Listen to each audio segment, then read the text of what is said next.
Oke, Assalamualaikum warahmatullahi wabarakatuh. Kali ini saya akan uh, membuat video, yaitu bagaimana manfaat dari atau dampak dari aplikasi Sarpras.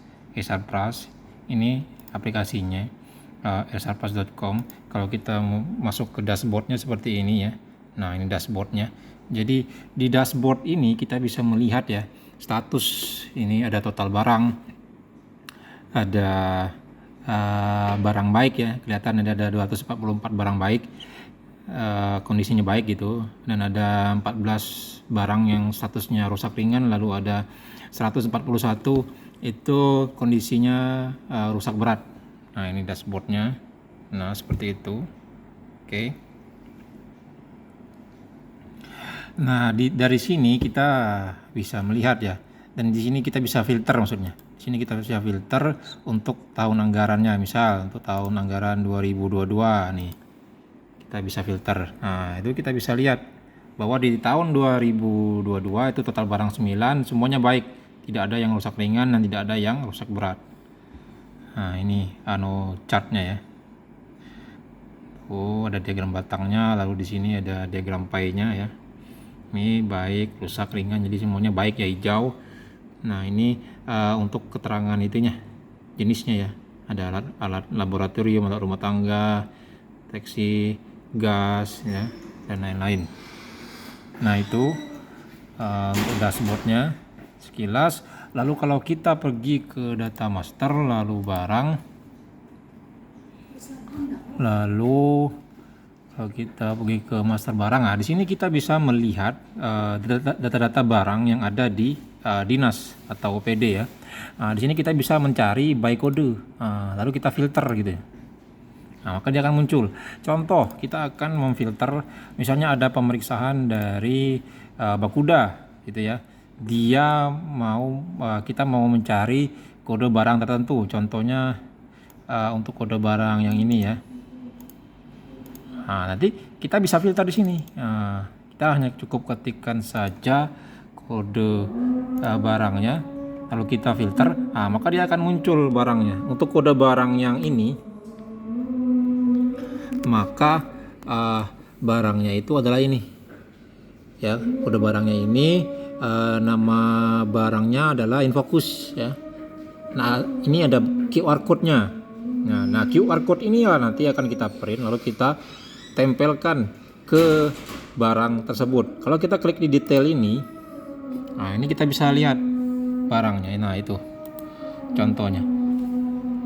Oke, saya terangkan. Nah, itu ada detail barangnya, kode lokasi, kode tahun anggaran, kode barang, nomor aset, subkelompok barang, merek, tipe, tanggal perolehan, satuan, rupiah satuan, ruang, dan kondisi barang. Nah, di sini ada tampilan barangnya, ini gambar barangnya ya, yaitu Infocus. Dan ini sebagai contoh, ini adalah foto dari penanggung jawabnya ya. Kebetulan dia menggunakan foto Aliando, tapi ini bukan foto dia asli, mungkin dia lupa menggantinya ya. Nah, ini penanggung jawabnya adalah Aditya ya. Ini NIP-nya, ini nomor HP-nya itu ya. Oke, nah seperti itu. Nah, kita kembali lagi ke data barang ya. Kita kembali lagi ke data master barang, tunggu. Nah, di itu. Nah, di sini kita bisa filter juga berdasarkan ruangan. Saya mau tahu misalnya untuk ruangan mana? Ruangan kepala dinas. Nah, itu apa saja yang ada di barang yang ada di ruang kepala dinas. Nah, maka akan muncul di sini. Ya, beserta keterangan-keterangan lainnya dan juga beserta QR code-nya. Ya.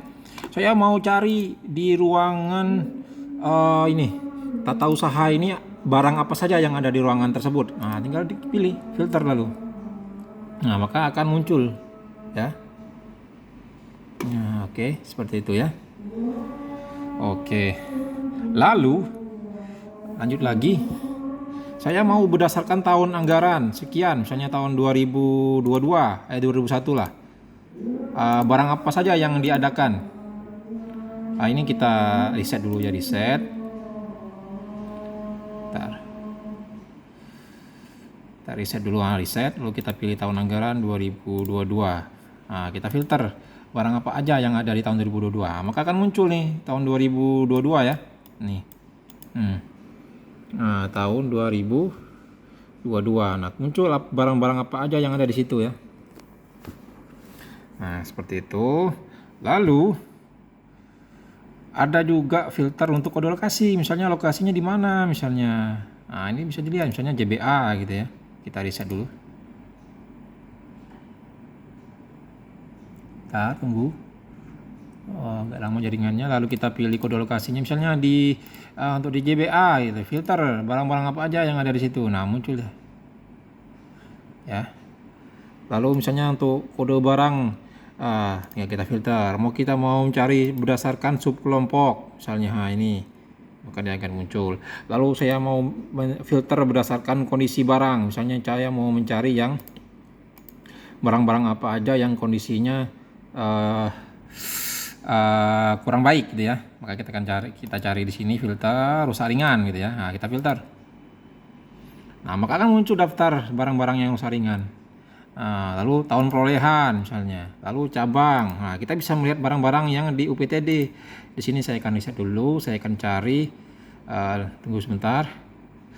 Misalnya, saya ada pemeriksaan dari Bakuda, lalu disuruh untuk melihat barang-barang apa saja yang ada di Muntai Paklas misalnya. Nah, saya tinggal filter saja.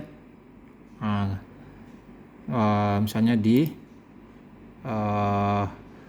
mana ya, laboratorium. Nah, saya filter saja. Nah, akan muncul nih data yang di laboratorium itu apa aja gitu. Oke. Nah, itu. Lalu di sini ada untuk ruangan dan lain sebagainya ya. Ada pelaporan juga di sini. Lalu untuk di data masternya ini, fitur unggulannya ya atau fitur utamanya dari aplikasi ini adalah itu tadi ya. Kita bisa mencetak ini QR code. Nah, QR code ini ya tinggal kita print. Nah, ini QR code ini ya, tinggal kita print saja. Kita print ya. Kita buka Word dulu. Ini ya, kita print QR code-nya itu. Nah, itu kita print.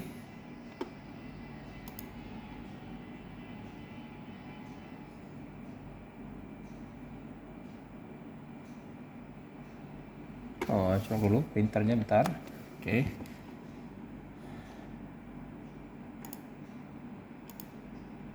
Nah, kita print ya QR code ini ya.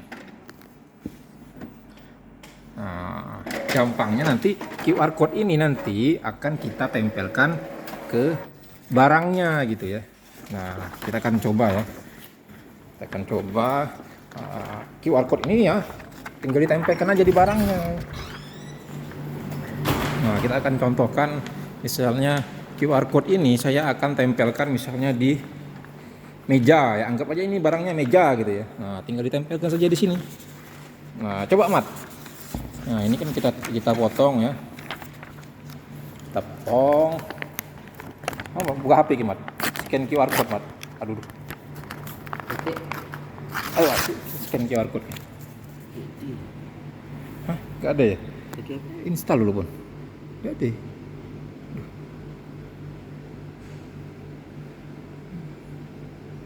Ini ada Pindai. Benar itu. Setuju. Saya setuju. Saya setuju. Lalu izinkan. Oke. Ini anggap saja ini kita print rapi-rapi ya ini ya. Ini saya nyobeknya kurang bagus ya. Tapi nanti kita print, kita rapi-rapi, lalu kita tempelkan di barangnya. Nah, seperti ini. Ya, kita printnya bagus-bagus ya, jangan kayak gini ya. Ini kurang bagus. Ini hanya sebagai contoh saja ya. Nah, anggap saja ini sudah tertempel di meja ini. Nah, maka untuk mengetahui detail dari barang ini atau meja ini ya, tinggal kita scan di sini. Misalnya si Rahmat ini ya, dia nge-scan sini. Coba Mat, scan barcode-nya Mat. Nah, dia scan barcode-nya. Nah, maka akan muncul barangnya itu apa gitu kan. Nah, kebetulan di sini yang ini barcode-nya ini adalah barcode untuk Infocus. Nah, akan muncul ya. informasi mengenai barang-barang tadi. Ya. Nah, jadi ini QR code ini kita tempelkan di InFocus ya. Sebagai contohnya. Tempel di InFocus, anggap saja ini InFocus ya. Ini adalah InFocus. Lalu kita tempel. Nah, lalu kita tinggal scan saja. Tadi mas scan-nya, Mat.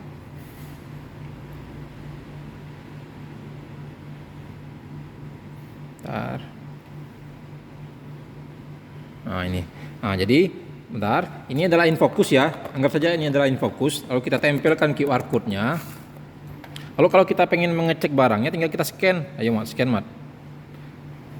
InFocusnya itu anggap aja InFocus ya. Nah, maka akan muncul InFocus itu bahwa ini barangnya adalah InFocus. Ini penanggung jawabnya. Ini kebetulan contohnya gambar Aliando ya, tapi bukan Aliando. Belum diganti aja fotonya. Ya, penanggung jawabnya ini adalah Aditya ya, dengan NIP-nya itu. Gelap. Nah, itu NIP-nya.